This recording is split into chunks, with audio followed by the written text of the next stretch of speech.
মানুষজন কতটা স্বার্থপর, নিজে ব্লাডও, এবং অপর মানুষ কতটা সেলফলেস থাকে, আপনের চেয়ে পর ভালো, আমি এটা মানি। আমি একটা কথা মানি যে সম্পর্ক টাকা দিয়ে রাখতে হয় এবং যে সম্পর্কে দরকারের সময় টাকা চাইলে পাওয়া যায় না, ওই সম্পর্কের কোনো দরকার নেই। আমার ফ্রেন্ডরা আমাকে ফাইন্যান্সিয়ালি হেল্প করার জন্য আগায় আসছে, আমার রিলেটিভরা কেউ একবারের জন্য বলে না if you need anything. Maximum ছেলেরা হাইপার ইন্ডিপেন্ডেন্ট মেয়েদেরকে ভয় পায় অ্যাজ পার্টনার্স, কারণ তারা অনেক বেশি অ্যাওয়্যার নিজের সম্পর্কে, তাকে ভোলায় ফেলে যে ভেবেছে ওভাবে রাখতে পারবা না। আমাদের অপশন অনেক বেশি হয়ে গেছে। আমার মনে হচ্ছে যে আচ্ছা আমার সাথে বনতেছে না, ওকে ফাইন, আমি অন্য জায়গায় বেটার চুজ করি, হুইচ ইজ গুড। তুমি তোমার জন্য অবশ্যই বেটার চুজ করবা, কিন্তু যখন তুমি একবার চিন্তা করে একটা রিলেশনশিপে যাচ্ছ, তখন যতক্ষণ পর্যন্ত না তুমি পারতেছো ততক্ষণ পর্যন্ত তোমার টিকায় রাখা উচিত, চেষ্টা করা উচিত। এবং ভাঙার আরেকটা কারণ হচ্ছে আমরা মেয়েরা এখন অনেক বেশি স্বাধীন, তো মাথা বেশি খুলে গেছে, কুবুদ্ধিও ঢুকছে অনেক। I am frightened of relationships. ভয় পাও? ভীষণ রকম ভয় পাই। কেন বলো তো? মানে কি সিচুয়েশনগুলো ভয় দেখায়? যেই সিচুয়েশনটা লাইফে ফেস করে আসছি একবার, আমি সেই সিচুয়েশন দ্বিতীয়বার পড়তে চাই না। কারণ মানুষ ডিসিভিং, স্বার্থের জন্য জান বা ভূষণা, যে মুহূর্তে স্বার্থটা সিদ্ধ হয়ে যাবে, বিয়ে করে ফেলবে, তারপরের দিন থেকে চোখ উল্টায় ফেলে। লিস্ট আমি যেটা ফেস করছি, মানুষেরটা জানি না। সব কিছু আমি নিজে ফাইট করছি, ডিমান্ড করছি, বলে দিচ্ছি, কিন্তু ওই একটা মানুষের কাছে না আমি সব কিছু ভুলে থাকতে চাই। আমি যখন কমপ্লেন করব, আমি সলিউশন চাই না, আমি চাই যে আমাকে আশ্বস্ত করো। সেটার জন্য তুমি আমাকে সলিউশন দিতে যেও না যে তুমি এটার জায়গায় এটা করলে ভালো হতো। আচ্ছা বাবা, হয় নাই, কোনো সমস্যা নেই, পরেরটা হবে। মোটিভেট করা আমাকে, যেটা আমি আমার ফ্যামিলির জন্য করছি সেই কাজটা তার আমার জন্য করা, আমার অব্যক্তভাবে আমার সাথে থাকা আর কি। আমার বয়সে একটা ছেলে কেন ম্যাচিওর হতে পারবে না? আমার থেকে 10 বছর বড় একটা ছেলেও আমার থেকে ইম্যাচিওর। ম্যাক্সিমাম ছেলে মেয়েদের ইউনিভার্সিটি লাইফে পাড়া দেওয়ার পরে বাস্তবতা তারা দেখে। আমি একদিকে লাকি, আমি অনেক আর্লি দেখেছি, আমি নিজেকে সামলে নিতে পেরেছি। যারা পরবর্তীতে দেখে তখন সময় থাকে না সামলে নেওয়ার। যদি আমি সুন্দরী হয়ে থেকে দিলে আমার লাইফে এত প্যারা কেন? আমার কথা হচ্ছে এটা। সো আই এম সিঙ্গেল, আমি লাইফে এত প্যারা খাচ্ছি কেন? তাই না? মিম ভাই বলবো না, মিম চৌধুরী বলবো। বিকজ আমি লাস্ট অন্তত 14, 15, 16 কয় বছর হবে, 20 বছর কি হবে আমরা চিনি যাদের, 15 বছর তো 15 বছর তো হবে। 15 বছর হবে। এবং মিম যখন খুবই ছোট, মানে ছোট, ও ছোট ছিল না, লম্বা ছিল, তখনই মিম ভাই বলতাম। এবং আই লাভ ইউর ড্যান্স, নৃত্য কলা কত সুন্দর হইতে পারে Mim, you prove it. And acting এখন তো মাশাআল্লাহ বাংলাদেশের অন্যতম নায়িকা, ভালো লাগে দেখতে, ভাবতে। বাট মিম ভাই ইজ গুড, আই থিঙ্ক। আমি এই পরিচয় থাকতে চাই তোমার সাথে ভাইয়া। মানে মানুষ অনেক পরিচয় চেনে, তো কিছু কাছের মানুষ থাকে যারা খুব গভীরভাবে খুব অজানা কিছু বিষয় জানে, তো তার মধ্যে তুমি একজন, এবং আমি মিম ভাই থাকতে চাই। যারা আপনারা দেখছেন, আপনারা খুব মিষ্টি বাচ্চা চেনেন, খুব সুন্দরী সুশীল অভিনেত্রী চেনেন, কিন্তু মিম ভাই ইজ ডিফারেন্ট থিং। গুন্ডাগিরি ভাই আছে না, সেই রকম আছে। নাচের কয় বছর হলো মিম? নাচে 20 বছর। বাপরে বাপ, 20 বছর হয়ে গেছে। কেমন লাগে চিন্তা করতে, ওই প্রথম দিন যাওয়া আর আজকে? মাঝখানে বেশ কিছুদিন প্র্যাকটিস ছিল না, এখন আবার ক্লাস করছি রেগুলার। তো যখন ক্লাসে যাই, তখন আমি শুরু করি, ওই সাইজের পিচ্চিদেরকে যখন দেখি, তখন মনে হয় যে আসলে ভালোবাসার জায়গা থেকে নাচটা ছিল, আছে বলে 20টা বছর কিভাবে চলে গেল টের পেলাম না। তাই না? একদম। আমরা পড়ে যাই, উঠি, কিন্তু আমাদের প্রফেশনের মূল জায়গা, ভালোবাসার জায়গাটা দারুণভাবে হেল্প করে। ট্রু। তোমার করে কখনো? তোমার খুব মন খারাপ থাকলে, খুব মন ভালো থাকলে নাচ? আমার তো লাইফের মানে সবচেয়ে বড় টনিকই হচ্ছে নাচ। মন খারাপ থাকলে, ডিপ্রেস থাকলে, নানা কারণেই মন খারাপ থাকে, জীবনের অনেক স্ট্রাগল আছে যার কারণে ডিপ্রেশনেও যাই, তখন ওটা থেকে বের হয়ে আসার একটাই উপায় আমার কাছে নাচ। মন খারাপ থাকলে কেমন করে নাচে? জানি না, যে গানগুলোতে অনেক বেশি মন খারাপ হয় সে গানগুলো ছেড়েই হয়তো বা নাচতে থাকি, কি নাচি জানি না, আবোল তাবোল, কিন্তু যেটা মনে চায় সেটাই করতে থাকি আর কি, এরকম। নাচ নিয়ে কতগুলো দেশে যাওয়া হয়েছে? নাচ নিয়ে 10টার বেশি বাংলাদেশকে রিপ্রেজেন্ট করার সুযোগ। হ্যাঁ, বিরাট ব্যাপার না, দেশ রিপ্রেজেন্ট করতেছি আমি। এটা অনেক বড় একটা গর্বের ব্যাপার। এটা যারা ফেস করেছে, দেশের বাইরে যখন বাংলাদেশের পতাকাটা নিয়ে হাঁটা, অথবা যখন বাংলাদেশ বলে দেশের সংস্কৃতিকে রিপ্রেজেন্ট করা, সেই অভিজ্ঞতাটা না শুধু ওই মানুষগুলোই বোঝে যারা এটা কখনো ফেস করেছে, এর বাইরে ও আচ্ছা ঠিক আছে, তো যারা অ্যাকচুয়ালি ওই মোমেন্টটা লিভ আপ করেছে শুধুমাত্র তারা বোঝে হোয়াট ইট ইজ অ্যাকচুয়ালি। পুরো 20 কোটি মানুষ মনে হয় যে আমার ওই পতাকার সাথে একদম। তাকায় থাকে, এবং সেখানে নিজের দেশের কেউ নাই, অন্যান্য Right. দেশের মানুষজন তাকিয়ে আছে বাংলাদেশের পতাকার দিকে। জাতীয় সঙ্গীতটা যখন বাজে, ও বাবা, ও বাবা, অদ্ভুত অনুভূতি এটা আসলে। অদ্ভুত। তো, এই নাচ থেকে গানে ঢোকা কতদিন, মানে ইয়েতে নাটকে অভিনয়ে কত সাল ফার্স্ট? 2013 13। ম্যাঙ্গোলি নাচো বাংলাদেশ নাচো, যে অনুষ্ঠানটাতে হ্যাঁ। তুমি ভাইয়া নাম অ্যানাউন্স করেছো আমার, ওই অনুষ্ঠানের পর থেকেই আর কি ঢোকা অভিনয়। ওকে, ইয়া আমরা বাংলাদেশের জন্য করছিলাম। বাংলাদেশের জন্য করেছিলাম একটা অনুষ্ঠান। এবং সেই 3-4 দিনের টানা শুটিং এর মধ্যে পুরো সেশনগুলো উঠায় আনতে হয়েছিল, কি টাফ টাইম না?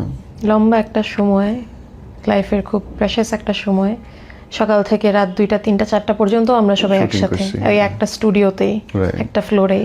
পা ফেটে গেছিল বোধহয়, আমি যতদূর মনে করতে হ্যাঁ, পারি, লোহা একটা ঢুকছিল, রিহার্সালের সময় পা ফেটে গেছে, কিন্তু কিছু করার নেই, পা ফাটা নিয়ে পরের দিন আবার নাচতে হয়েছে। নাচতে হয়েছে। তারপরে ম্যাঙ্গোলির বিজ্ঞাপন করা। হ্যাঁ, এরপর থেকেই বিজ্ঞাপনের মানে বিজ্ঞাপনের সূত্রেই অভিনয়ে আসা আর কি। আমার স্ক্রিন টেস্টের জন্য যখন আমি যাই, আমার ডিরেক্টর হওয়ার কথা ছিলেন মাহফুজ আহমেদ, আমার টিভিসির, উনি স্ক্রিন টেস্টে আমাকে পরবর্তীতে ওখান থেকে কাস্ট করে আর কি।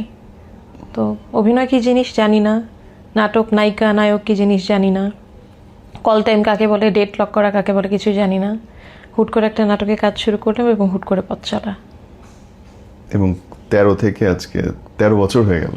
13 থেকে 13 বছর আরে হয়ে গেল। বাপরে, অনেক দারুণ সময়।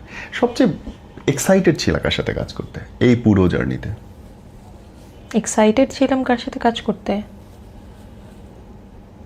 আমার না ভাই এক্সাইটমেন্টটা ওভাবে কখনো কাজ করেনি, কারণ আমি যখন কাজ করতে গেছি এক্সাইটমেন্টের জায়গায় নার্ভাসনেসটা বেশি কাজ করছে। হ্যাঁ, কারণ যাদের সাথেই কাজ করছি এরা আমার থেকে অনেক বড়, whether it's Mahfuz Ahmed, whether it's Chanchal Chowdhury, Musharraf করিম, তারিকা নাম খান, মানে আমার সবসময় হাত পা কাঁপতো, এক্সাইটমেন্টের জায়গাটা ছিল না, আমি ভাবি কোনটা জানি ভুল করি। আর যেহেতু জানো যে মানে নাচ এবং পড়াশোনার শিক্ষাটা একটা অন্য জায়গা থেকে আসা, আমার টিচাররা এমন মানুষ যে ভুল ত্রুটি করা যাবে না, তো সেখান থেকে কেউ একটা কথা বলে ফেলবে ওই ভয় থাকতাম যে কেউ আমার কোনো বিহেভিয়ারে কষ্ট পেলো কিনা, কেউ কিছু বলে ফেললো কিনা, কাজ ঠিক মতো করতেছি কিনা। তো এক্সাইটমেন্টের জায়গাটা কখনোই ছিল না, ছিল নার্ভাসনেস যে ভুল যাতে না করি। দারুণ একটা জিনিস আমি শিখলাম, হেভি জিনিস শিখলাম এই নিয়ে। ভাই, সবচেয়ে পছন্দের হিরোকে সিনিয়রদের মধ্যে, এখনকার মধ্যে? না, সবচেয়ে পছন্দের হিরো, সবার সাথে কাজ করে খুব ভালো লাগছে, বাট স্টার স্ট্রাক বা হিরো যে জিনিসটা ফার্স্ট হ্যান্ড যেটা ফেস করেছি, মাহফুজ আহমেদ, যার সাথে Romantic. প্রথম আমার লাইফে কাজ করা। এবং উনি যখন ডিরেক্টর তখন উনি একটা রূপে থাকে, যে মুহূর্তে স্ক্রিনের সামনে আসলেন ডিফারেন্সটা কি এবং অভিনয়টা কি বোঝা যায়। বোঝা যায়, True. একদম বুঝতে পারছি। আমার ফার্স্ট কাজে ওনার লুক ছিল ফর্মাল লুকে, তো ব্ল্যাক স্যুট প্যান্ট পরা, হোয়াইট শার্ট, ব্ল্যাক সানগ্লাস, উফ ডিফারেন্ট একটা ভাই।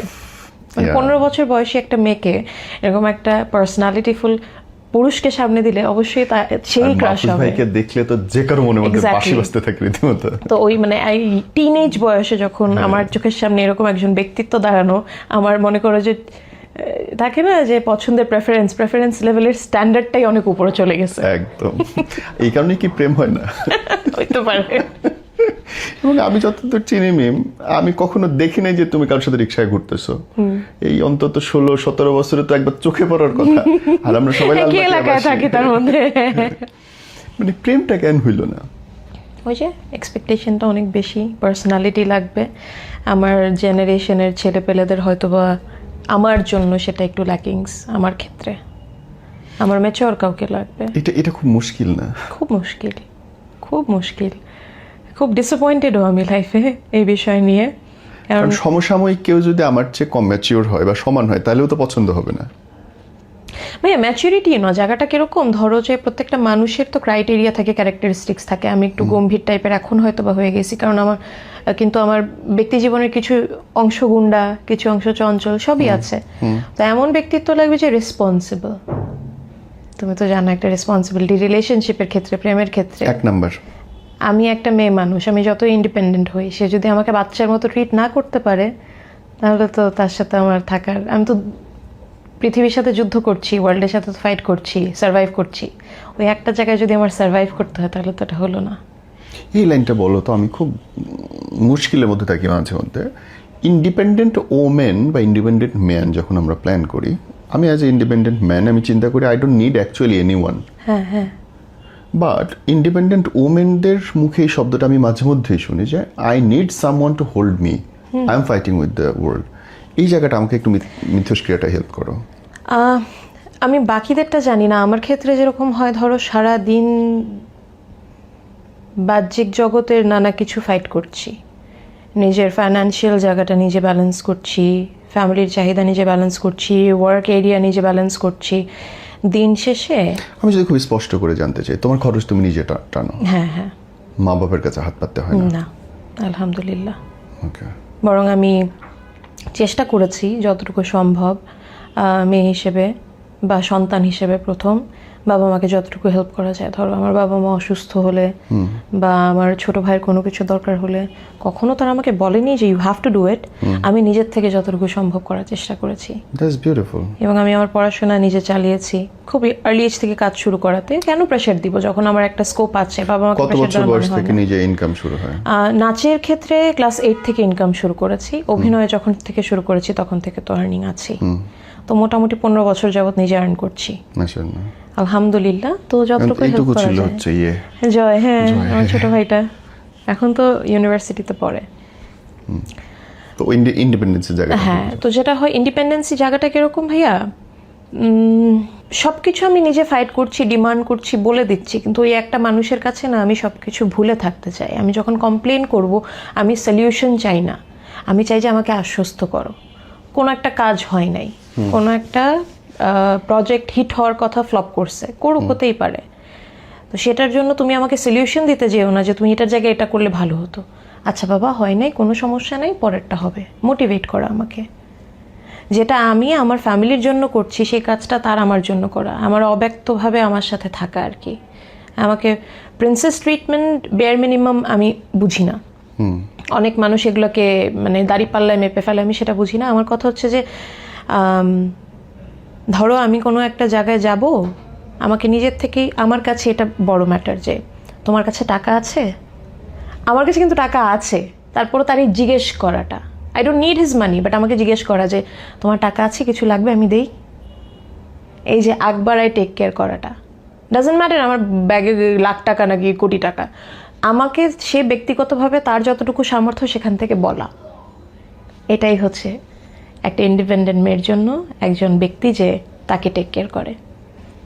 ওকে, তার মানে most of the thing is emotional, যেন কানেক্টেড থাকে, ইমোশনাল জায়গায় কানেক্টেড থাকা, তারপর হচ্ছে রেসপন্সিবিলিটি নেওয়া। একটা রুমে ঢুকছি, দরজাটা সে যাতে আমাকে খুলে দেয়, আমি একটু ওল্ড স্কুল টাইপের, আমার চেয়ারটা সে যদি টেনে দেয়, হ্যাঁ, বা কোনো জায়গায় রাস্তাঘাটে বেরোলাম, সে রাস্তায় আমাকে পেভমেন্টের দিকে সরিয়ে এসে মেন রোডের দিকে হাঁটা। জি, ছোট ছোট জিনিসগুলোই। কিন্তু আমি কিন্তু নিজের দরজা নিজে খুলতে পারি, নিজের চেয়ার নিজে টানতে পারি, সেটা আমি সবসময়ই করছি। কিন্তু যার পাশে আমি আছি তার পাশে থেকে যদি আমার নিজেরই এগুলো করা লাগে, তাহলে সেই মানুষটাকে তো আমার দরকার নেই, আমি তো তাকে পার্টনার হিসেবে চাচ্ছি। এই চাওয়ারটা তোমার কাছে ছোট লাগে, কিন্তু আমার কাছে না মনে হয় যে আমাদের সে শিক্ষা এবং সাংস্কৃতিক পরিবেশ চলছে এখন, এই ধরনের মানুষ পাওয়া বড় মুশকিলের মধ্যে পড়ে। আমি যে কারণেই বললাম যে ধরো মেচুরিটি তো শুধুমাত্র যে শিক্ষাগত যোগ্যতা হলেই হবে, বয়স হলেই হবে, নট নেসেসারি। আমার বয়সে আমি কিভাবে মেচর, আমার বয়সে একটা ছেলে কেন মেচর হতে পারবে না? আমার থেকে 10 বছর বড় একটা ছেলেও আমার থেকে মেচর, লাইফে যেগুলো ফেস করে এসেছি। এটার জন্য পরিস্থিতি তো অনেক বেশি হেল্প করে বা বাধ্য করে মানুষকে ম্যাচিওর করতে, তাই না? অবশ্যই অবশ্যই, এক্সপিরিয়েন্স ম্যাটার করে, পরিস্থিতি ম্যাটার করে, কিন্তু দিন শেষে আমরা এমন একটা ওয়ার্ল্ডে বাস করতেছি ভাইয়া, সোশ্যাল মিডিয়া প্ল্যাটফর্ম আছে, তুমি একটু দেখো না, একটু শেখো, শেখারও তো অনেক কিছু আছে। আমরা কিভাবে শিখছি? দেখে দেখেই তো শিখছি, জেনে জেনেই তো শিখছি, হুট করে তো আর কোনো কিছু পারি নাই। একটা নাচের মেয়ে যে পুতুলের মতো দেখতে, এবং তার বাবা দেশে নেই, তার তো জীবনে অনেক রকমের প্রতিঘাত আসার কথা, বাধা আসার কথা। এসেছে। হাউ ইট ওয়াজ?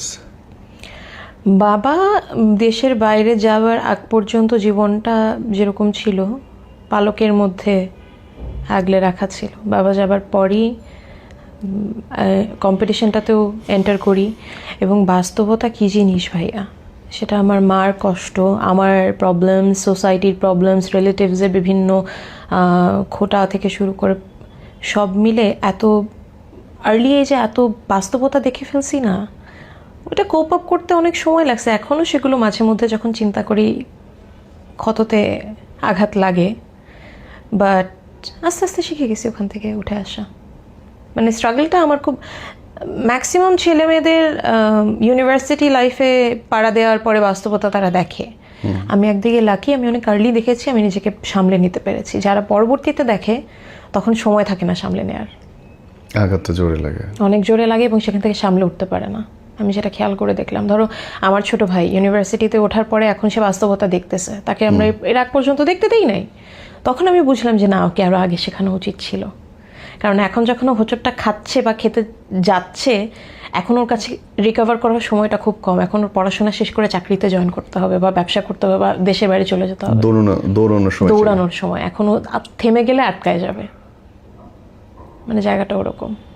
তার মানে কি মেয়েদের বা ছেলেদের আরো আগে কাজে পাঠানো উচিত, আরো আগে দুনিয়া দেখানো উচিত? অ্যাবসলিউটলি। এটা আমি জানি না কে কি বিশ্বাস করে। দেশের বাইরের যে একটা প্রচলন আছে, সবাই বলে যে হ্যাঁ 16 বছর বয়স হয়ে গেলে ওরা কাজে পাঠিয়ে দেয়। খুব জরুরি।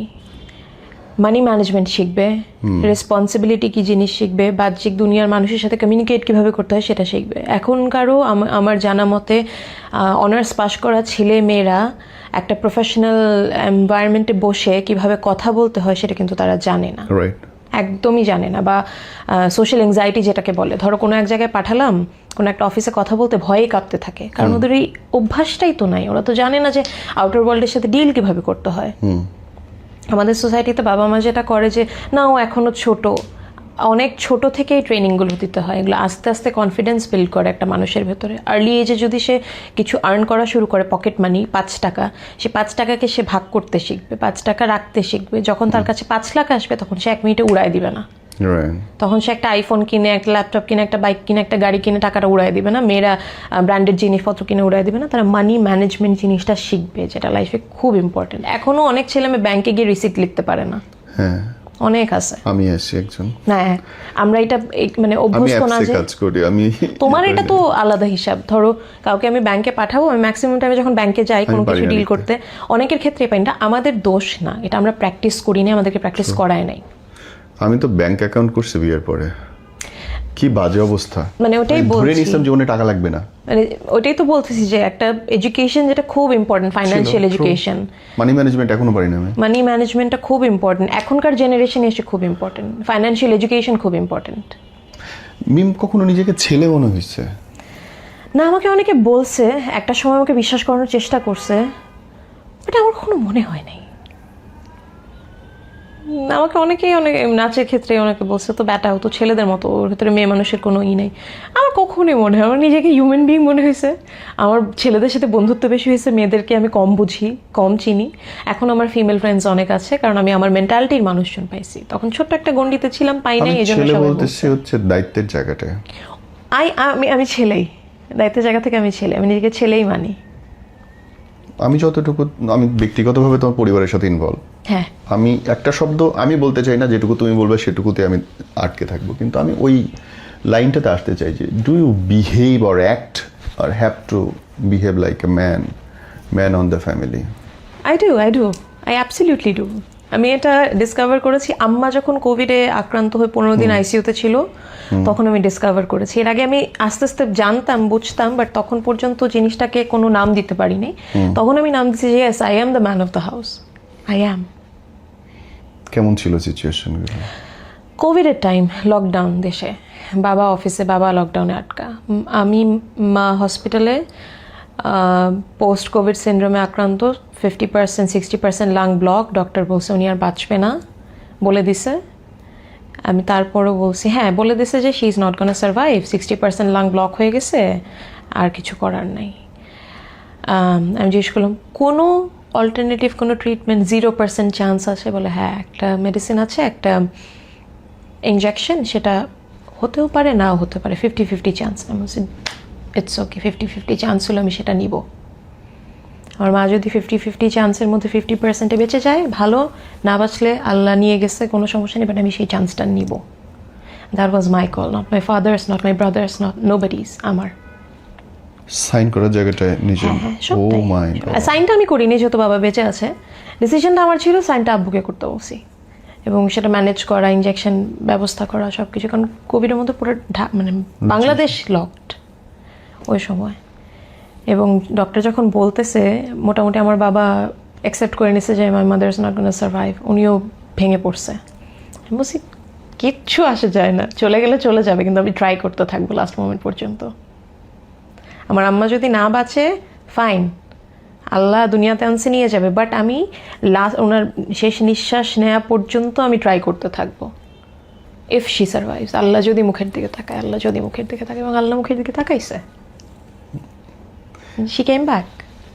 Boldness matters. আমি যেটা দেখলাম যে এই সমস্ত ক্রাইসিস মোমেন্টে মানুষ অস্থির হয়ে যায়। আমি দুইটা কাজ করছি, কোনো রিলেটিভের ফোন ধরি নাই, আমি একদম আমার ফোন সুইচ অফ করে রাখছি। যখন আমার দরকার পড়ছে আমি সবার সাথে কথা বলছি, এবং কাউকে আমার ট্রিটমেন্টে ইনভলভ হইতে দিই নাই, নট ইভেন মাই ফাদার, কাউকে দিই নাই। যেটা হচ্ছে, যেহেতু এভিয়েশন সেক্টরে কাজ করে আসছি, ফার্স্ট এইড ট্রেনিং প্রাপ্ত, ওখান থেকে একটা জিনিস জানি আলহামদুলিল্লাহ, যে ট্রিটমেন্ট যখন কোনো পেশেন্টের করবা, যে কোনো একজন করবা, ফ্যামিলির একজনের মানে বুদ্ধিতে চলবা, সবার কাছ থেকেই নিবা, সাজেশন নিবা, বাট ডিসিশনটা একজন নিতে হয়। ধরো আজকে আমি একটা মেডিসিন দিতে বললাম ডক্টরকে, যেটা হয় ডক্টর একটা মেডিসিন দিল, সেটা ট্রিটমেন্ট হচ্ছে না, আমি দেখবো অল্টারনেট কোনটা ভালো আছে, কিন্তু আমি আরেকজনকে কোনো ডিসিশন নিতে বললে সে তার পার্সপেক্টিভ থেকে ডিসিশন নেবে, তখন হয় কি অনেক সমস্যা আমাদের। কিন্তু এটাও একটা অনেক বড় ইস্যু, কেউ অসুস্থ হয়ে গেলে আমরা 4টা হসপিটালে নিয়ে যাই 4বার, এখানে হয়নি ওকে ওখানে, ওখানে হয়নি ওখানে, এক একজনের এক একটা কথা শুনতে থাকি, মতামত শুনতে থাকি। আমি অন্য কারো মতামত আমার উপরে মানে এফেক্ট ফেলতেই দিইনি, আমি কারোর সাথে যোগাযোগই করিনি, কথাই বলিনি। আমার সোল পারপাস ছিল টাকা জোগাড় করা আর আমার মার চিকিৎসা করা, কারণ সে আইসিইউতে, এভরিডে আমার বিল আসতেছে, I have to pay for that. So everyday আমার সেটার টাকা ম্যানেজ করা, জোগাড় করা, ব্যবস্থা করা, এবং ট্রিটমেন্টের কী লাইন আপ আছে সেটা দেখা। অন্য কারোর সাথে কথা বলতে গেলে আমার মাইন্ড ডাইভার্ট হয়ে যাবে, আমি ভেঙে পড়বো।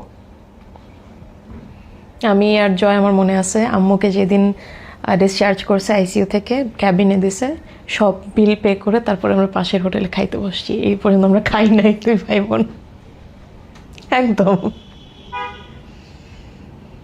আমাদের দুজনের মাথায় ছিল ব্যাক অফ দ্য মাইন্ড, বাবা তো এমনিই ভেঙে পড়ছে, বাবা কোভিডে অফিসে আটকা, কিচ্ছু করতেও পারতেছে না। আমাদের দুজনের কথা হচ্ছে একবেলা খাওয়াতে যদি টাকাটা নষ্ট হয়, যদি এখানে বিলে কম পড়ে যায়। তুমি হেসে হেসে বলতেছো, but how pathetic it is. It was. এবং আমার আত্মীয় স্বজনের কেউ একজন ওই 15 দিনে একবার ফোন দিয়ে জিজ্ঞেস করেনি যে আমরা খাইছি কিনা 2 ভাই বোন। দেয়ার আর রিলেটিভস ইন ঢাকা শহর, অনেকে আছে। মানে মানুষজন কতটা স্বার্থপর, নিজে ব্লাডও, এবং অপর মানুষ কতটা সেলফলেস থাকে, আপনের চেয়ে পর ভালো, আমি এটা মানি। আমিও মানি এই কথা, আমি এটা খুব বেশি করে মানি। আমার ফ্রেন্ডরা আমাকে ফাইন্যান্সিয়ালি হেল্প করার জন্য আগায় আসছে, আমার রিলেটিভরা কেউ একবারের জন্য বলে নেই ইফ ইউ নিড এনিথিং। মাতব্বরি করার জন্য সবাই ফোন দিবে, এই জন্য আমি কারো ফোন ধরি নেই। আমি ক্ষণে ক্ষণে সবাইকে আপডেট দিতে পারবো না যে আমার মার 60% লাং ব্লক থেকে 65 হয়েছে, আমি সেটা পারবো না। বাট কেউ আমাকে বলে না যে ডু ইউ নিড 5,000 টাকা, নোবডি সেড দ্যাট। তুমি কেন শুনতে যাবো তাদের কথা? এক্স্যাক্টলি। বাবা রাগ করে মাঝে মাঝে, আমি আমার ওই আত্মীয় স্বজন দরকারই নেই যারা আমার বিপদের সময় কোনো খোঁজ নেয় নাই। আমি একটা কথা মানি যে সম্পর্ক টাকা দিয়ে রাখতে হয়, এবং যে সম্পর্কে দরকারের সময় টাকা চাইলে পাওয়া যায় না, ওই সম্পর্কের কোনো দরকার নেই। আমি ভাইয়া সে সমস্ত মানুষের সাথে সম্পর্ক রাখতে খুব ভালোবাসি যারা বিপদের সময় চোখ বন্ধ করে আগায় আসে, হ্যাঁ, এবং তাদের বিপদের সময় আমিও চোখ বন্ধ করে আগায় আসি। এবং এরা অধিকাংশই পরিবারের বাইরের মানুষ। পুরোটাই পরিবারের বাইরের মানুষ। পুরোটা বলতে অসুস্থ হচ্ছিল না, আমার ক্ষেত্রে আমি মানে খুব স্ট্রেট ফরওয়ার্ড বলি, অনেকে বলবে খুব কর্কশ। আসলে কর্কশ হওয়ার কিছু নাই, যেটা ফ্যাক্ট সেটাই বলতেছি। কারণ মন রক্ষা করে তো আমার লাভ নাই, নিজের মন। সেটাই। As far I know your, মানে এই শব্দটা অনলাইন দেওয়া যাবে না, বাট বি গেভ অ্যালোন। হ্যাঁ, পাহাড়ের চূড়ায় বা ঘরের মাথায় মানুষটা সবসময় একা থাকে। একা থাকে। অস্বস্তি লাগে না, কষ্ট লাগে না? না আলহামদুলিল্লাহ ভাইয়া, মানুষের ক্ষেত্রে যাই না, আমার ক্ষেত্রে I have my brother, I have my mother, I have my father. আর কেউ না থাকুক, বাবা মা একটা different generation, different relationship, I have my brother. ছোট ভাইটাকে জানি না, নিজেই হয়তো বা ট্রেনিং দিয়ে বড় করছি, যেহেতু আমার সবচেয়ে ভালো বন্ধু, আমার সবচেয়ে ভালো বন্ধু, আমার জীবনের একমাত্র বন্ধু আমার ভাই। আর আমার কাছে লাগে যে তুমি সন্তানের মতো মানুষ করছো। একদমই একদমই, আমার বাচ্চা মানে ফার্স্ট চাইল্ড যদি আমাকে বলতে বলো, আমার ছোট ভাই আমার ফার্স্ট চাইল্ড অবশ্যই, কিন্তু ওর সাথে আমার সম্পর্কটা কখনো বড় বোন ছোট ভাইয়ের না, বরং এক বন্ধু। এবং এখন এসে এই সময়ে এসে ও আমার বড় ভাই। রাস্তায় কখনো সে আমাকে একা পার হতে দেয় না, সে আমার হাত ধরে আমাকে সাইডে রেখে সে পার হয়, কোনো কিছু লাগলে আপু আমি করতেছি। The treatment you want from the হ্যাঁ, the treatment I always wanted from my partner. এবং আমি জানি না, হয়তো বা সাবকনশিয়াস মাইন্ডই আমাকে এভাবে বড় করছি, যাতে আমি যেগুলো ল্যাক ফেস করছি, কোনো পার্টনার, ওর রেসপেক্টিভ পার্টনার সেটা ফেস না করে। That's nice. ফেমিনিন এমন কোনো বিষয় নেই যেটা সম্পর্কে সে জানে না, যেটা পরবর্তীতে তার লাইফে কাজে দিবে না। সুইট। যতভাবে এডুকেট করা যায়, ফিমেল হাইজিন থেকে শুরু করে ফেমিনিন মেনস্ট্রুয়েশন থেকে শুরু করে what ever it is, I tried my best. যে আমরা সবাই মানুষ, মেয়ে ছেলে ভেদাভেদ করার চিন্তা করো না, এবং কিছু জিনিস সবসময় রেসপেক্ট করবা। এটা কি ওই বিমানে কাজ করার সময় এই ট্রেনিং গুলো হয়েছে?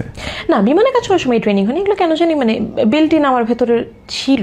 হয়তো বা ওই যে একটু টমবয়স ছিলাম দেখে, মেল সাইকোলজি ছোটবেলা থেকে একটু বুঝি, এবং আমি নিজে একটা মেয়ে মানুষ, আমার নিজস্ব কিছু সাইকোলজি আছে, সব জায়গায় মিলাই আর কি মনে হয়েছে। আমি আমার ছোট ভাইকে আমার মনের মতো করেই গড়ে তুলছি, যে আমি যেরকম মানুষ লাইফে চাইছি।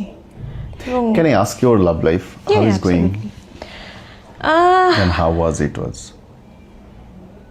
It was always disappointing.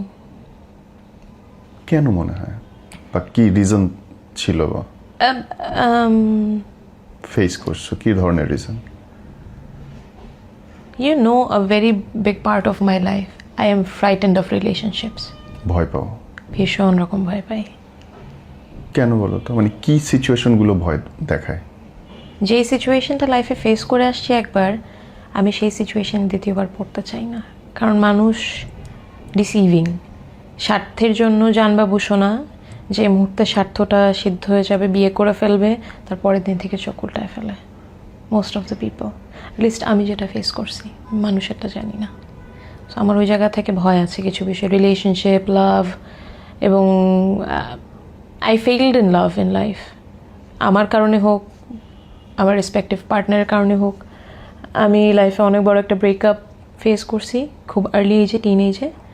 After that ভালোবাসা জিনিসটাকে একটু ভয় লাগে।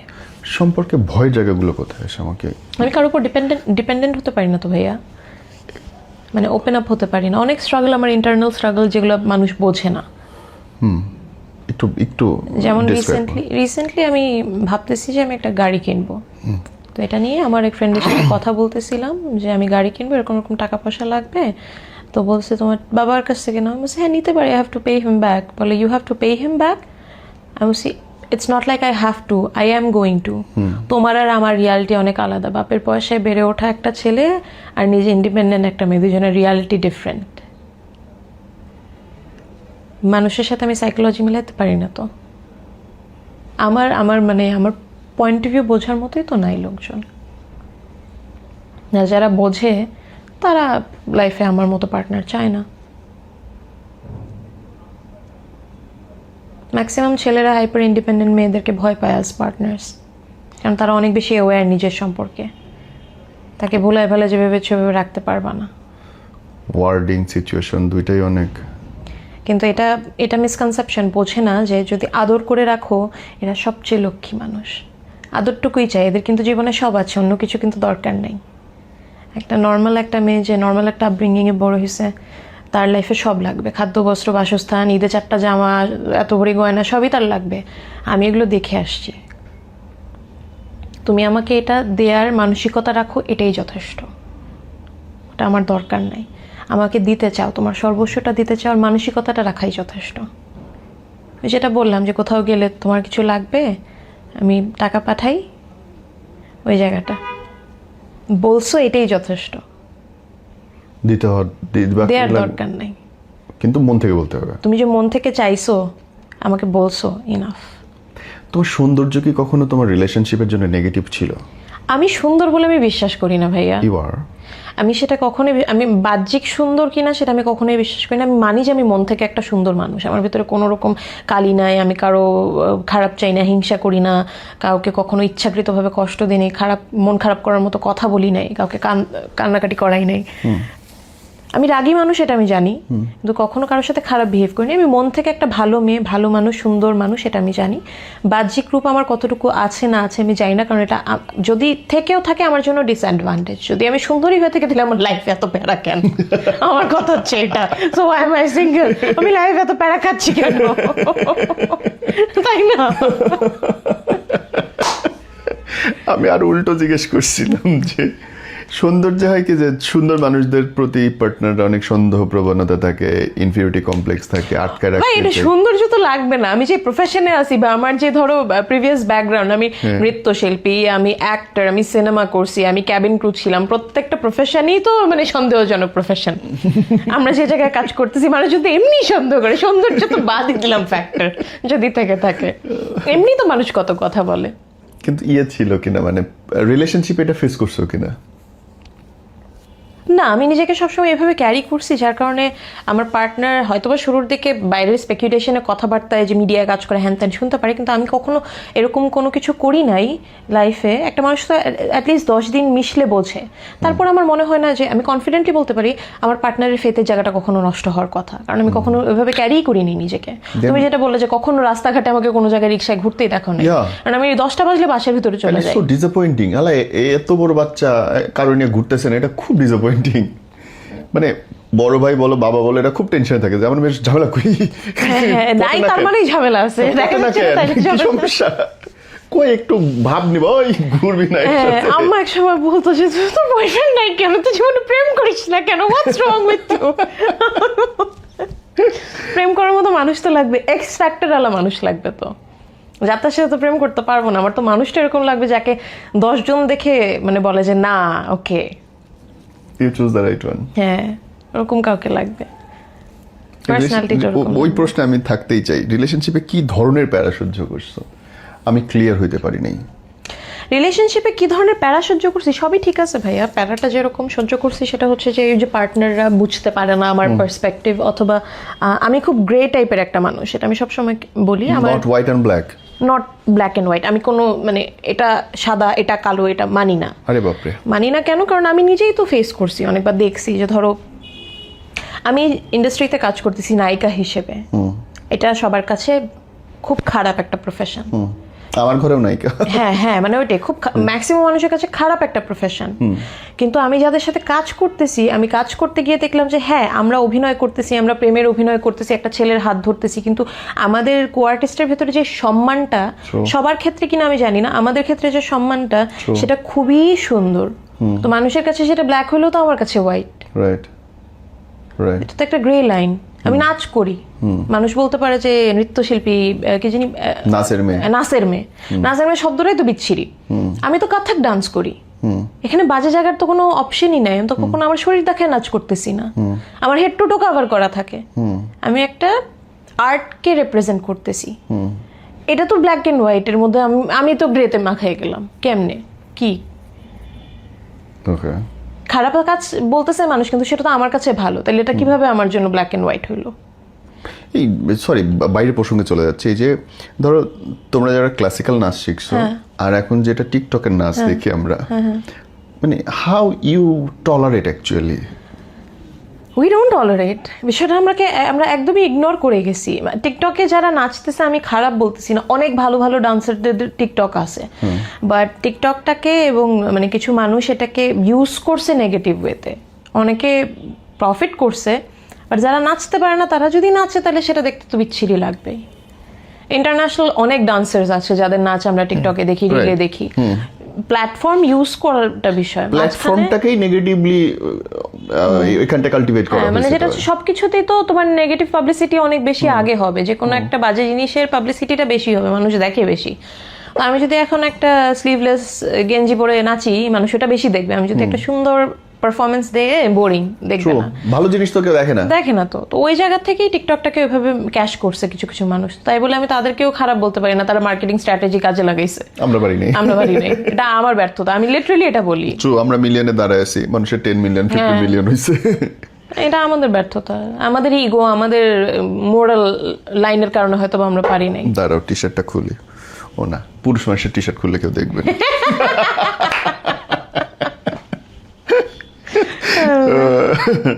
আজ তুমি এই শর্ট দিলে ভাইরাল হয়ে যেত, আমি শর্ট দিলে দেখবি ধরো না। তোমার 10 মিলিয়ন আজকেই হয়ে গেছে, হইতে পারে কিন্তু। সুপ্রিয় দর্শক, আপনারা দেখতে চলেছেন মিম চৌধুরীর সেই নাচ। How was your cinema and why you left? I love, মানে এখন আই লাভ ইট, আমার খুব ভালো লাগে সিনেমাটার কথা চিন্তা করলে, but back at that time, সুপারস্টারের সাথে কাজ, হাউ ওয়াজ হ্যাঁ, ইট? ও মাই গড, তখন আমি কিচ্ছু বুঝি নাই কি করতেছি না করতেছি। প্রথম মিট, প্রথম শুট বলো আমাকে একটু।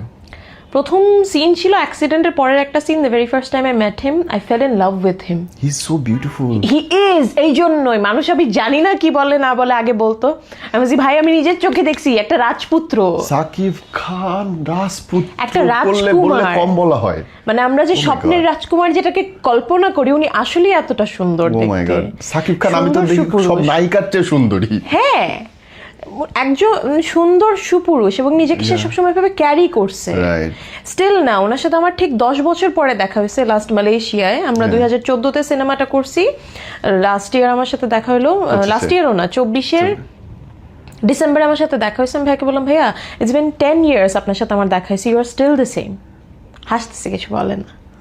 কি সুন্দর মানুষটা। এক্স্যাক্টলি, উনি এখনো একই রকম আছে এবং ওনার ট্যালেন্টটাকে এখন মানুষ কাজে লাগাচ্ছে। সো আমি যেদিন প্রথম ওনাকে দেখছি, আই ওয়াজ 15 টার্ন, মানে গোয়িং টু টার্ন 16 এরকম। মানে 15 বছর বয়সে তুমি সাকিব খানের নায়িকা? ইয়েস, আমার ফিল্মে গানও ছিল সুইট 16, কারণ আমার জন্মদিনের দিন ফিল্মটা রিলিজ হয়, যে বছর আমি 16 বছরে দেই, পা দেই, 9 মে, আমার মনে আছে। তো মানে ওই বয়সে ফিল্ম স্টার কি জিনিস সেটা আমি বোঝারই কথা না। বোঝারই কথা না। আর সাকিব খান, হ্যাঁ, এবং আমি ওনাকে দেখে হা করে তাকাইছিলাম। He was so sweet to me. Okay, মানে বাচ্চার মতো করে করছে তার মানে?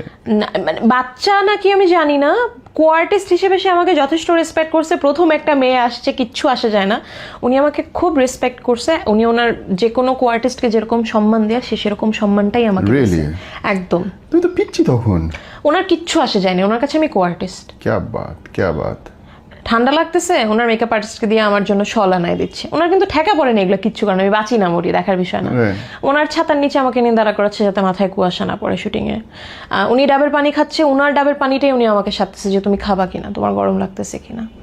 একটা লোকেশনে শুটিং করতেছে, ওখানে ভীষণ ক্রাউড জড়ো হয়ে গেছে, সে চাইলেই আমাকে ফেলে ওখান থেকে চলে আসতে পারতো। উনি আমাকে হাত ধরে আমাকে সামনে আনছে যাতে কেউ আমার গায়ে হাত না দিতে পারে, এভাবে করে সে আমাকে নিয়ে আসছে সেখান থেকে। হ্যাঁ ভাই, তার প্রতি আমার রেসপেক্ট অন্যরকম। ইভেন আমরা যে মালয়েশিয়া শোটা করতে গেলাম, ওখানে একটা সার্টেন সিচুয়েশন হয়েছিল, পলিটিক্যাল সিচুয়েশন, কেউ একজন একটা দলের নাম বলে ফেলছে শো শেষে, তো এখন এখানে মানে ম্যাসাকার লেগে গেছে। সাকিব ভাই বের হয় নাই, উনি আমাদের 3 জনকে, আমি দেখি ভাবনা আপু ছিলাম, আমরা পারফর্ম করতে গেছি, আমাদের 3 জনকে সাথে না নিয়ে এসে বের হবে না। ওনার কোনো দরকার নেই, উনি চলেই যেতে পারতো। এই কথা কোনোদিন মিডিয়াতে আসবে না, but how big he is mentally. উনি চাইলে তোমরা কিভাবে যাবে, আসো আমার সাথে, আসো আমার সাথে, ওনাকে ঠেলে নিয়ে চলে যাচ্ছে অর্গানাইজার। উনি আমাদেরকে ছাড়া যাবে না। পরে অর্গানাইজার বলছে ওনাদের গাড়ি আছে, ব্যবস্থা আছে, আপনি আগে বের হন, আমরা ওদেরকে বের করতেছি। উনি স্টিল যাবে না। ইভেন যখন আমরা হোটেলে এসে পৌঁছাইছি, নক করে জিজ্ঞেস করছে যে আমরা হোটেলে পৌঁছাইছি কিনা। মাই গুড গড। ভাইয়া, মানুষ কিন্তু মানে আল্লাহ তাআলা কিন্তু রিজিক এমনি এমনি দেয় না, মন যদি না থাকে। বাইরের মানুষ যে যতই বলুক, আমি এটা মানি। আমি কোনোদিন শুনি নাই কারো মুখে, এটা কেউ কোনোদিন বলবেও না। How good human beings. হ্যাঁ, কত বড় বড় স্টার, মানে সিনেমা লেভেলে না, আরো এসে টিভি সেলিব্রিটিদের স্টারদেরকে দেখছি চোখের সামনে, ফিরেও তাকায় না। তুমি কে কি, বা একটা নতুন মেয়ে বসলে যেই ডমিনেট করার ট্রাই করে, ধারের কাছে নাই উনি এগুলার। He is from another world, ওনার দরকার নাই তো। রাইট, কারণ সাকিব খান 1 থেকে শুরু, পরে 100 থেকে অন্য কাউন্টিং শুরু হয় এক্স্যাক্টলি। বাট আমি খুব অবাক হয়েছি ওনার সাথে। হ্যাঁ, এই বিষয়গুলো অনেকেই জানেন এবং আমি খুব প্রাউডলি বলি। আমি এটা বলছি না যে সে আমাকে প্রায়োরিটি দিছে, He's that human being. হ্যাঁ উনি, আমি ব্যক্তি মিমকে প্রায়োরিটি দেয় নাই, উনি ওনার কো আর্টিস্ট বা ওনার আশেপাশে যারা থাকে তাদেরকে প্রায়োরিটি দিছে। উনি সবাইকে সম হিসেবেই দেখে। রিসেন্ট একটা ইন্টারভিউতেও উনি মেবি বলছিল যে নাটকের নায়িকা সিনেমার নায়িকা বলে তো কিছু নাই, নাটকের অভিনয় শিল্পী সিনেমার অভিনয় শিল্পী সবাই সমান অভিনয় করছে, রাইট। তাই না? জায়গাটা তো ওরকমই। বাহ, রোমান্টিক সিন কেমন ছিল সাকিব খানের সাথে? কেমন জানি ছিল, ভেরি নার্ভাস। আমি এই সম্পর্কে মানে তুমি চিরো ভাই থেকে হঠাৎ করে আমার বলছে রোম্যান্স করতে, কেমন ছিল বিষয়টা, খুব অকওয়ার্ড ছিল। বাট এখন আমি খুব হ্যাপি যে আমি লাইফে মানে একটা সিনেমা করেছি।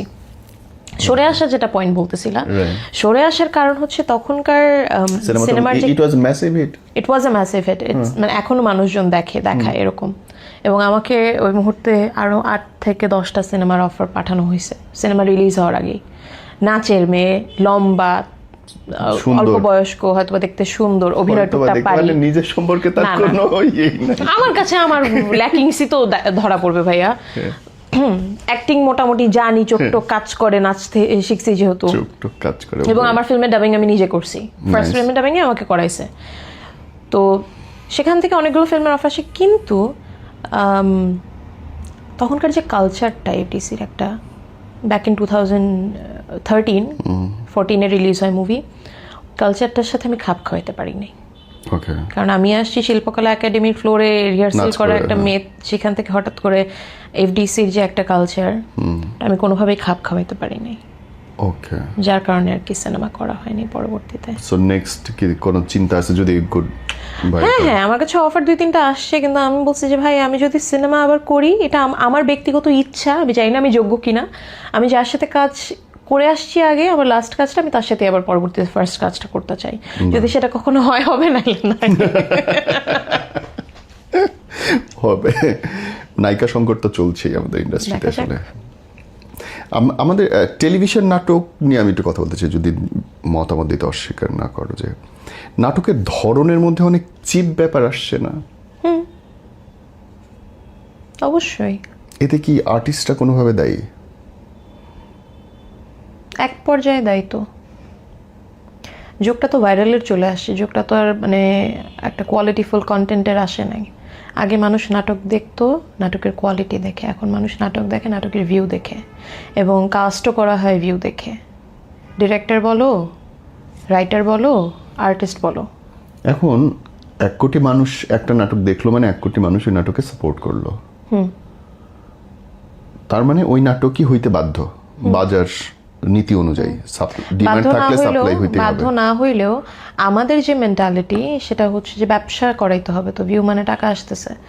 এখন আমি একটা গল্প, আমাকে সবাই বলছে তুমি গ্রামের নাটক কেন করো, আমি বললাম তোমরা আমাকে দাও, শহরের নাটক দাও, আমি করতেছি। দিচ্ছ না তো, তাহলে আবার এই কোয়েশ্চেন কেন করতেছো? কিন্তু চলে তো গ্রামের নাটকই আসলে।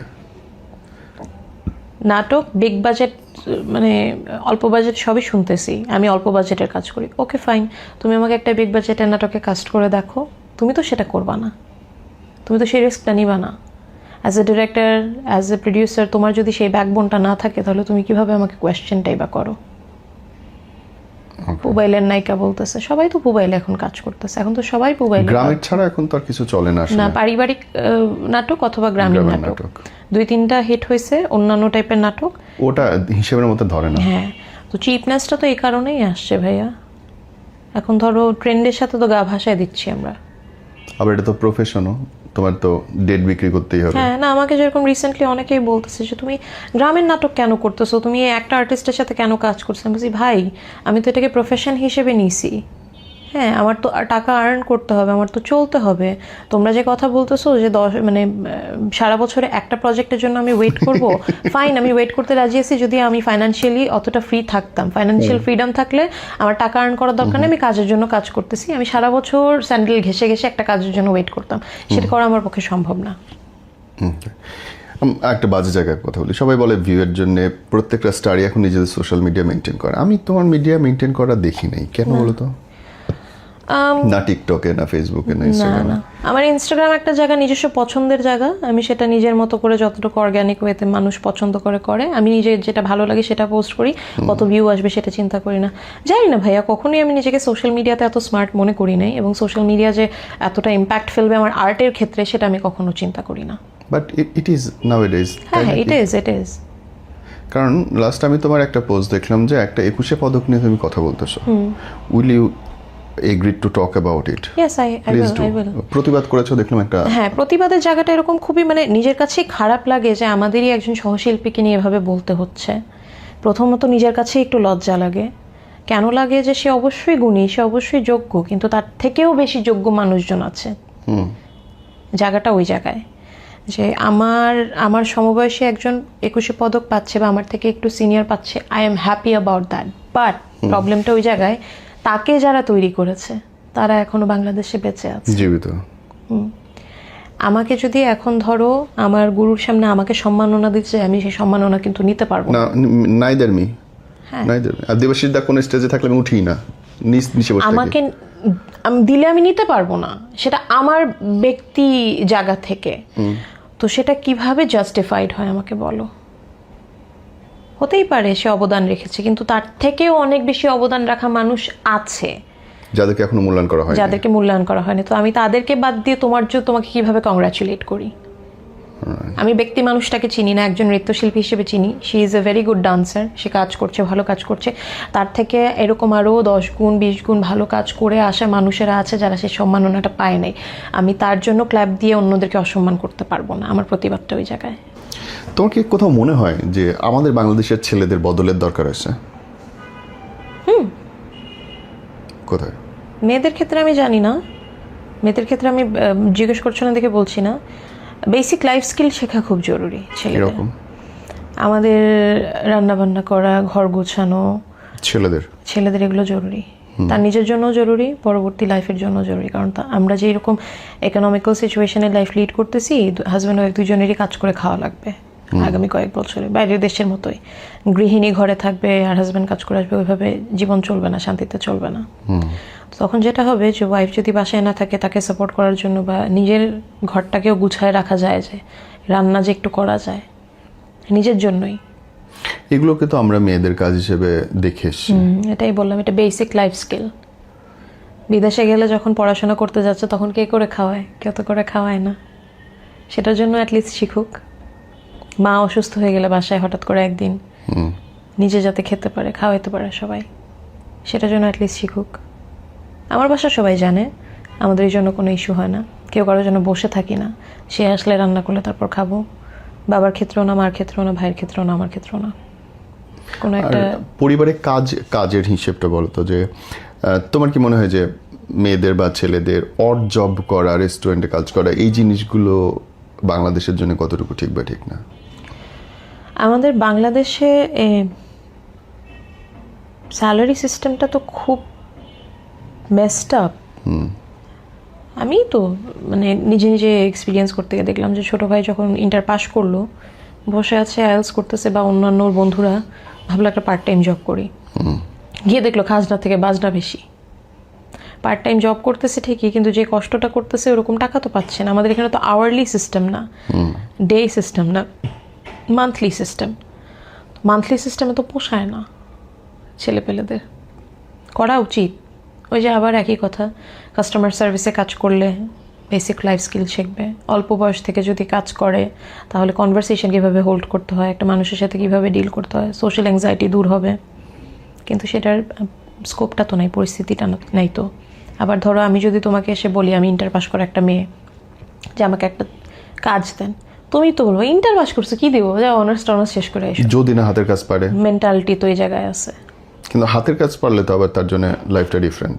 হাতের কাজ বলতে এনিথিং, ইলেকট্রিক্যাল ইঞ্জিনিয়ারিং বলো, বিদ্যুতের লাইন বলো, সেটা করে কয়জন, শিখে কয়জন, বা শেখায় কয়জন? এটা বড় অদ্ভুত না? দেখবে ঘড়ি সারার লোক নাই, সব ঘড়ি পড়ে আছে। মোবাইল ফোন সারার জন্য মানুষের টেকনিক্যাল লোকজন নাই তো আমাদের দেশে কোথাও নেই। মানে এবং এটাকে খুব মানে ছোট প্রফেশন হিসেবে দেখে, খুব নিচু করে দেখে। তো মিস্ত্রি, প্লাম্বিং এর কাজ জানলে মিস্ত্রি, গাড়ির কাজ জানলে মিস্ত্রি, ইলেকট্রিক্যাল কাজ জানলে মিস্ত্রি, অলসো সবচেয়ে বেশি কাজের সুযোগ এই একদম। এবং জায়গাতেই। বিদেশের মতো জায়গায় সবাই কিন্তু নিজের বাসার বাতি নিজেই ঠিক করে, নিজের গাড়ি নিজেই ঠিক করে, যদি না অনেক বড় কোনো অসুবিধা হয়, রাইট। তাই না? নিজের বাসার ওই পানির কল নষ্ট হয়েছে নিজেরাই ঠিক করে। এই জন্যই ওরা আমাদের থেকে অনেক আগায় আছে ভাইয়া। এটাই তো, আমরা অনেক বেশি ডিপেন্ডেন্ট। আমি রিলেশনশিপ নিয়ে জানতে চাই, তোমার অবজারভেশন কি যে এখনকার রিলেশনশিপের সমস্যাগুলো কোথায় আসলে, এন্ড ভাঙতেছে কেন এত বেশি? আমরা রিলেশনশিপটাকে রিলেশনশিপ হিসেবে নিচ্ছি না তো, যে এটা যে একটা কমিটমেন্টের জায়গায় একটা মানুষের সাথে আরেকটা মানুষের থাকা, এই জায়গাটাতে নাই তো। আচ্ছা ঠিক আছে, তোমার সাথে আসি, ভালো কথা, আমাদের অপশন অনেক বেশি হয়ে গেছে। ওকে। অপশন অনেক বেশি হয়ে গেছে। আমার মনে হচ্ছে যে আচ্ছা এই আমার সাথে বনতেছে না, ওকে ফাইন, আমি অন্য জায়গায় বেটার চুজ করি, উইচ ইজ গুড। তুমি তোমার জন্য অবশ্যই বেটার চুজ করবা, কিন্তু যখন তুমি একবার চিন্তা করে একটা রিলেশনশিপে যাচ্ছ, তখন যতক্ষণ পর্যন্ত না তুমি পারতেছো ততক্ষণ পর্যন্ত তোমার টিকায় রাখা উচিত, চেষ্টা করা উচিত। এবং ভাঙার আরেকটা কারণ হচ্ছে আমরা মেয়েরা এখন অনেক বেশি স্বাধীন তো, মাথা বেশি খুলে গেছে, কুবুদ্ধিও ঢুকছে অনেক। দুইটা মানুষ, ওই যে যেটা তুমি বললা যে এইভাবে যদি উপরের দিকে না ওঠার চেষ্টা করে তাহলে তো হবে না। আই লাভ ইউ বলছি, রিলেশনশিপ হয়ে গেছে, ফাইন, চলবে, এভাবেই চলবে, আমি যেরকম আছি এরকম থাকলেই চলবে। নিজেকে ইমপ্রুভ করো। তুমি নিজেকে ইমপ্রুভ করলে তোমার পার্টনার তাকে নিজেকে ইমপ্রুভ করে তোমার সাথে কম্পিটিশনে আগাবে, হেলদি কম্পিটিশনে, দুজনের লাইফ বেটার হবে। বছরে একবার ভ্যালেন্টাইন্স ডেতে ফুল দেওয়া যদি তুমি মনে করো যে অনেক কিছু উদ্ধার করে ফেলছো, সবচেয়ে বড় বোকামি। প্রতিদিন অ্যাপ্রিসিয়েট করো, যখন সুযোগ পাও মনে পড়ে তখনই একটা ফুল কিনে নিয়ে আসো না, কয় টাকাই দাম। একটা মেয়ের ক্ষেত্রে একটা ছেলেকে অ্যাপ্রিসিয়েট করো, খালি ওর থেকে নিয়েই যাবা আমার এটা লাগবে সেটা লাগবে ওটা লাগবে, তারও তো অনেক কিছু লাগে, তাকে একটা ছোট্ট জিনিস গিফট করে দেখো না। মেয়েরা কখনো ছেলেদের ইমোশনাল বন্ডেজ বা ইমোশনাল নিড বোঝে? বোঝে, কিন্তু ছেলেরা অ্যালাউ করে না সেটা। ম্যাক্সিমাম সময় ইগোর কারণে ছেলেরা অ্যালাউ করে না। ভলনারেবল ছেলেরা ইউজুয়ালি হতে চায় না, এবং যে মেয়েটা বোঝে তখন ছেলেগুলো ভয় পেয়ে যায়, সে আমার বেশি উইক পয়েন্টটা ধরে ফেলছে। খুব কম সংখ্যক ছেলেরা সেটা অ্যাপ্রিসিয়েট করে, ম্যাক্সিমাম ছেলেরাই ভয় পায় বা ইগোর জন্য ডিনাই করে বসে। আচ্ছা, ওটা তো খুব জরুরি। যখন একটা ছেলে ভেঙে পড়ে, সে খুব একটা কাঁধ চায় কোথাও। সমস্যাটা হয় কি, যে কাঁধটা তাকে মানে মনে করো যে আগলে রাখছে, সে কাঁধটাকে সে যখন শক্ত হয়ে যায় সে আর মনে রাখে না। এটাও একটা fact. Sweet. Thank you, ma'am. It was good to talk to you. Thank you very and much. I really do appreciate the way you talk, the way you think, the way you having your own life. And Allah bless you with every single success. দোয়া করো।